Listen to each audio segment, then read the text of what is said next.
Dear viewers, this is my second episode which is connected to English teaching. I think probably you must have seen the first one. आपने देखा होगा पहले मैंने learn English in an easy way के नाम से जिसमें मैंने से कुछ ऐसे अल्फाज आपको बताए थे जो बारिश से जिनका ताल्लुक़ था, क्योंकि आजकल बारिश काफ़ी होती रही है तो मैंने उसकी मुनासबत से कुछ अल्फाज आपको बताए थे. दे वर वेरी ब्यूटिफुल वर्ड्स. आप अगर आपने नहीं देखा तो उस वीडियो पे मेरे लिंक में जाके उसको ज़रूर देख लीजिए.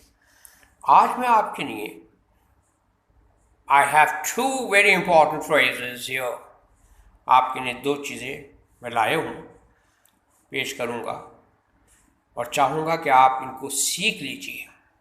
सीखने के लिए कोई उम्र नहीं होती, कोई उम्र की कैद नहीं होती. जहाँ आँख खुले सवेरा समझो.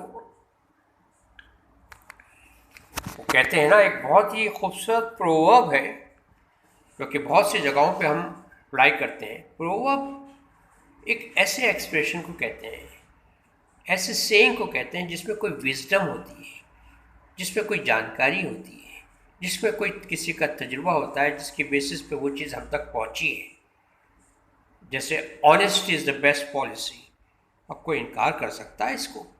ये यूनिवर्सल प्रोवर्ब है. कुछ ट्रेडिशनल होते हैं तो भाई बात दरअसल लंबी हो जाएगी. तो where there is will there is way. जहाँ चाह है वहाँ राह है.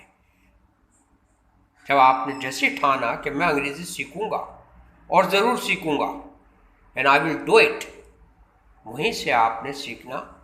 अ well begun is half done. आधा काम तो आपका हो गया है.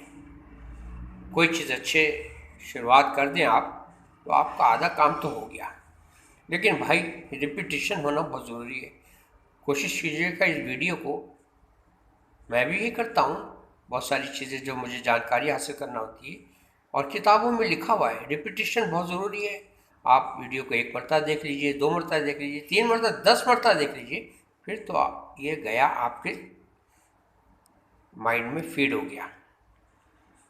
And don't let it go, hold it firmly. तो दो फ्रेजेस, इंपॉर्टेंट फ्रेजेस जो आज मैं आपको बता रहा हूँ, वो आप बहुत ज़्यादा यूज़ भी करते हैं. ख़ासतौर पे एक तो बहुत ज़्यादा यूज़ कर सकते हैं, करते हैं. It is being widely used. That is how are you. How are you. Hello friend, how are you. Hello great, how are you. आप कैसे हैं? जवाब में कहते हैं I am fine, thank you. ये तो बहुत ज़्यादा जवाब दिया जाता है, आप भी देते होंगे. I am doing great, I am all right, what about you. Is everything good. क्या सब ठीक है? How is the life. Is it good. कैसा है? तो ये हाउ आर यू पूछने के मुख्तलिफ तरीके से जवाब आपने दिए और ये बहुत ज़्यादा यूज़ होता है. हर आदमी जो नहीं भी इंग्लिश जानता है वो ये ज़रूर जानता है, मैंने ये देखा है. And I am really pleased to see that everybody speaks and says this, how are you. The next one is bit difficult, but once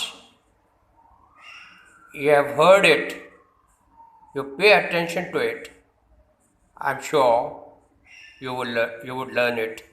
It is how do you do. अच्छा, अब when to use this phrase, ये हमें कहाँ इस्तेमाल करना है, ये है ज़रा टेक्निकल बात. बात दरअसल ये है कि जब भी हम किसी स्ट्रेंजर से हमारा ताल्लुक़ करवाया जा रहा हो, स्ट्रेंजर कहते हैं अजनबी को, वो आदमी जिसको हम जानते नहीं, and we are meeting for the first time, we are not familiar with each other. हम एक दूसरे को जानते नहीं. फेमिलियर का मतलब वाकिफ़ नहीं है. तो वहाँ हम ये जब फर्स्ट टाइम मिल रहे हैं तो हम ये यूज़ करते हैं हाउ डू यू डू. आपने इंग्लिश फिल्मों में ज़रूर देखा होगा और सुना होगा और इंग्लिश फिल्में भी देखना बाज़ औक़ात बहुत ज़रूरी है। ख़ास तौर पर क्लासिक्स देखिएगा तो आपकी लर्निंग और इम्प्रूव करेगी। जैसे कि the sound of music, the great escape, the king and I, doctor Zhivago, a bridge on the river Kwai, और क्लोपैट्रा, रिचर्ड बर्टन की मशहूर film gone with the wind. ये बहुत सारी क्लासिक्स हैं जो कि आप कभी देखें। ख़ासतौर पर अगर किंग एंड आई देख लें तो उसमें बहुत ही सिंपल और बड़ी खूबसूरत अंग्रेज़ी यूल ब्रेनर साहब ने बोली है, आपको मज़ा आएगा। अच्छा, तो मैंने ये बताया कि हाउ डू यू डू का यूज़ जो है वो किस तरह से होगा। जब हम किसी स्ट्रेंजर से मिल रहे होंगे, किसी अजनबी से मिल रहे होंगे, तो वहाँ पर इसका इस्तेमाल होगा और जवाब भी वही होगा, हाउ डू यू डू।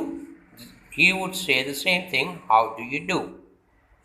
तो this is the difference that is between the two phrases, how are you and how do you do. उम्मीद है ये आपको आप सीख गए होंगे, और अगर कोशिश करेंगे तो 2-3 मरतबा देख लीजिएगा तो और भी आराम से ये आपके इंसान को अल्लाह ताला ने वो दिमाग दिया है, ग्रेट। ये सबसे बड़ा मोजज़ा अल्लाह ताला का है। इंसान कंप्यूटर बनाया उसने सेंचुरी की सबसे बड़ी इन्वेंशन एयरक्राफ्ट, एरोप्लेन बनाया, एटम बम बनाया, न्यूक्लियर पावर बनाया। उसने क्या कुछ नहीं किया है। तो what man has done man can do. जो किसी ने किया है आप भी कर सकते हैं। You can do it and I am certain about it, I am sure that you can. तो बस उस प्रोवर्ब को याद रखिएगा, जहाँ चाह है वहाँ राह है, where there is will there is way. तो उम्मीद है कि आपको ये छोटी सी लर्निंग, मैं अक्सर ये कहा करता हूँ कि भाई इतना पढ़ो जितना जज्ब कर सको, और इतना खाओ जितना हजम कर सको। खा तो इतना लिया कि रात भर जागने में गुजरी, इस करवट कभी उस करवट, पेट चैन से नहीं रहने दे रहा, ओवर ईटिंग। और पढ़ इतना लिया कि दिमाग बिल्कुल खाली है कि कुछ भी समझ में नहीं आया, और एम्प्टी, बिल्कुल ब्लैंक है। कुछ पूछा भाई क्या है, ज़रा बता दें आप ऑस्ट्रेलिया का कैपिटल, तो उसको पता ही नहीं, 10 मरतबा पढ़ा होगा उसने, भाई कैनबरा है, बता दें। बहरहाल ये तो कुछ जोक होना चाहिए। There should be some fun to in learning. अगर हम फ़न के साथ साथ कोई चीज़ सीखेंगे तो बड़ी आसानी से सीख सकते हैं। तो आप इसी मेथड को अपनाइए, तरीके को अपनाइए, आप एक दिन बड़े फ्लुएंट स्पीकर बन जाएंगे, ये तो मुझे यकीन है। अच्छा, इसके साथ ही मैं आपसे एक बात और कहता चलूँ कि if possible please to subscribe my channel, only if it is possible for you to do, then do it. And that's all for this time. Until next time, till we meet again, it's bye from my side.